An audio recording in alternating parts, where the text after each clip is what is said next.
In the previous video, I shared how to download a file or an image or media from the internet using Java. And I figured that was a lot to process. I didn't really explain the ins and out, how I wrote the code, the thought process behind it, and why it was built the way it was built. So in this video, I wanted to start with the basics. So this is going to be part one of getting from knowing nothing about how file systems work to actually knowing how they work, knowing how to read a file, knowing how to write a file, and then ultimately knowing how to read a file from the internet and then write it on your machine using code. This is all using code, no shortcuts, nothing. Everything written from scratch. So the first thing we're gonna do in this segment is literally have a file to read from. Let's start coding. Okay, so the first thing I want to do is create a text file that we're going to be reading from. So just right click on the source folder, click on file, then I'm just gonna name it file.txt, and then I'm just gonna say welcome to, I'm just gonna the channel. Just nothing complicated, just a simple one line of welcome to the channel. And then I'm just going to remove the boilerplate code in the main class. So there's a couple of things that we need in order to read a file. So we need to know the location of the file. For example, the program will crash if it tries to read a file that it cannot find. For example, just add a try catch there, and we go scanner,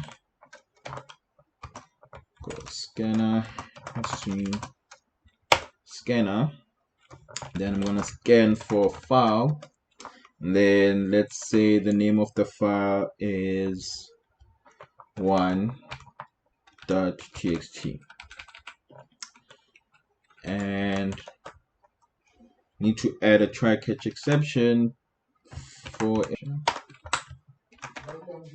Then just going to print the stack trace from there, and I'm going to try and read this file. As you can see, we received a file not found exception, and obviously because there is no one.txt file.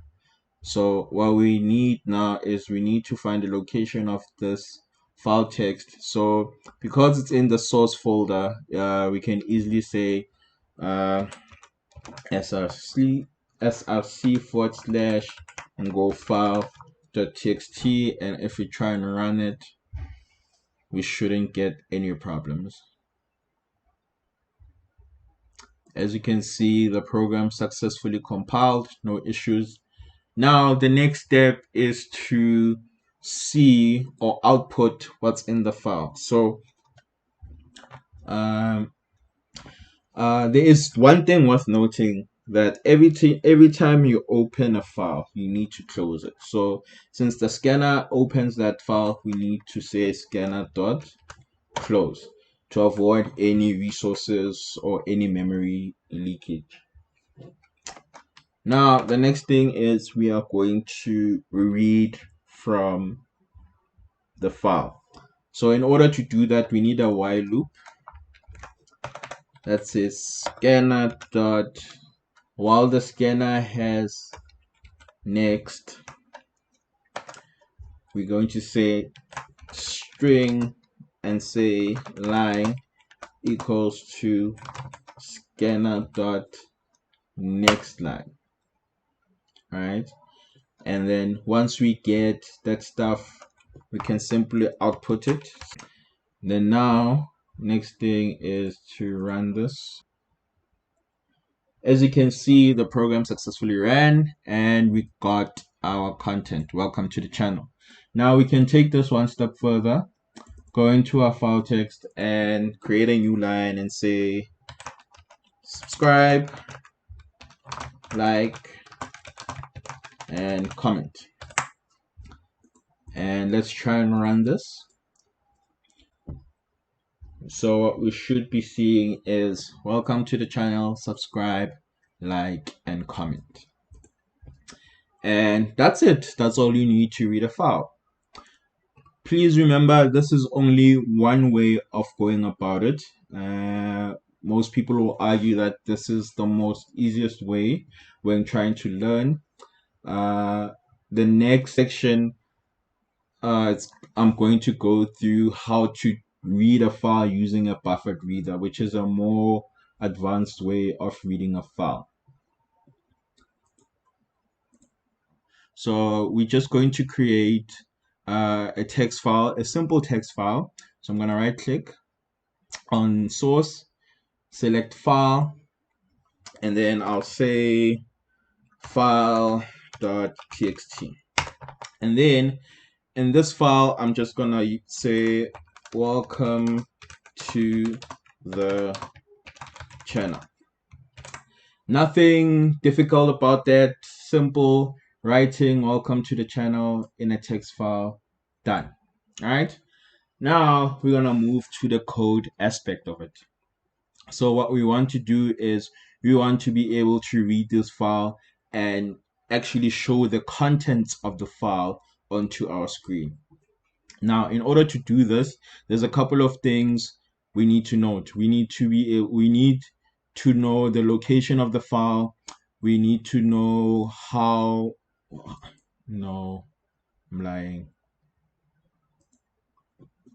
Okay, before we start coding, there's a couple of things we need to know. We need to know the location of the file.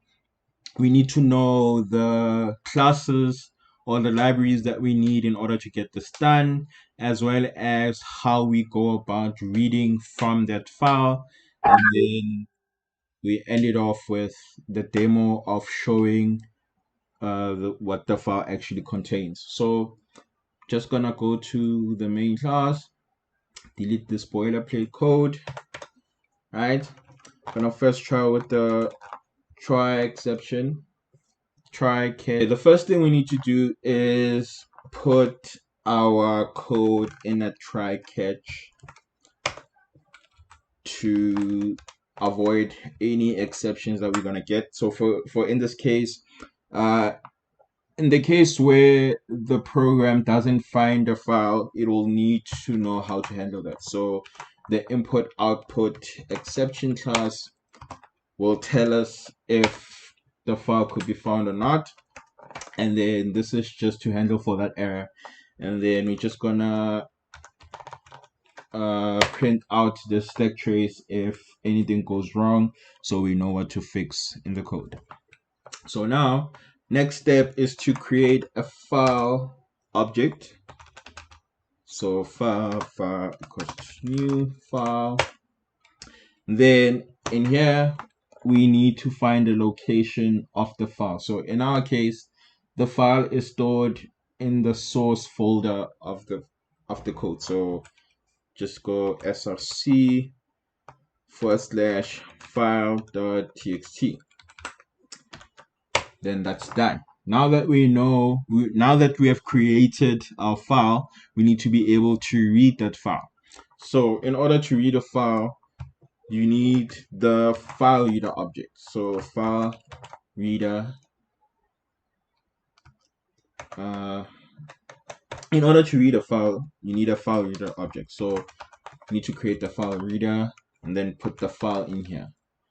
However, this object has a couple of limitations. So in order to get around that, we can just group it up into or wrap it up into a buffered reader. So buffered reader object.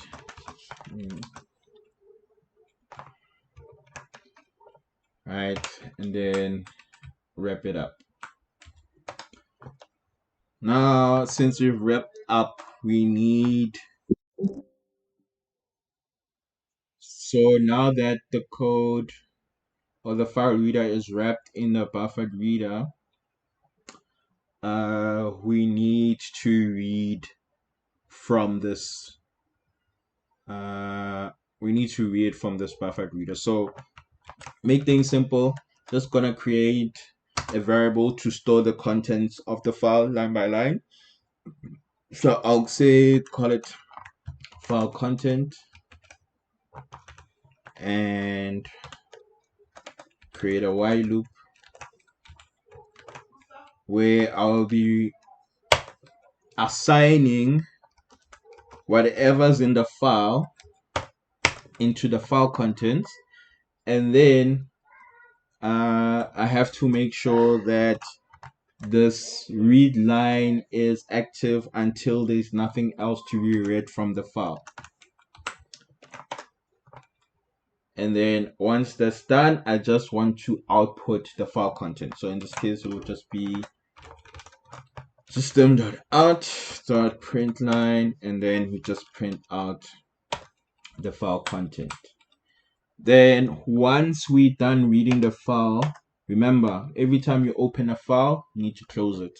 So go and say buffered reader dot close, and we should be sorted. So now we're going to run the program. Just run main, and let's see the result.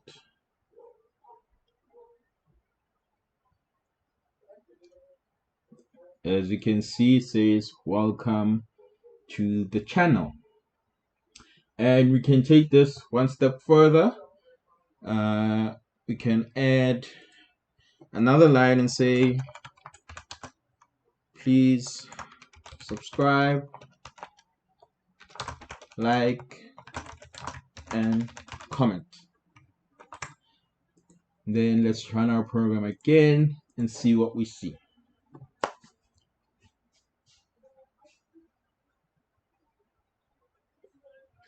So in this case, as you can see, this while loop goes through the text file line by line and prints out the contents of the file line by line. If you enjoyed this video, please like. If you're new to the channel, please subscribe. Then if you have any questions, drop a comment.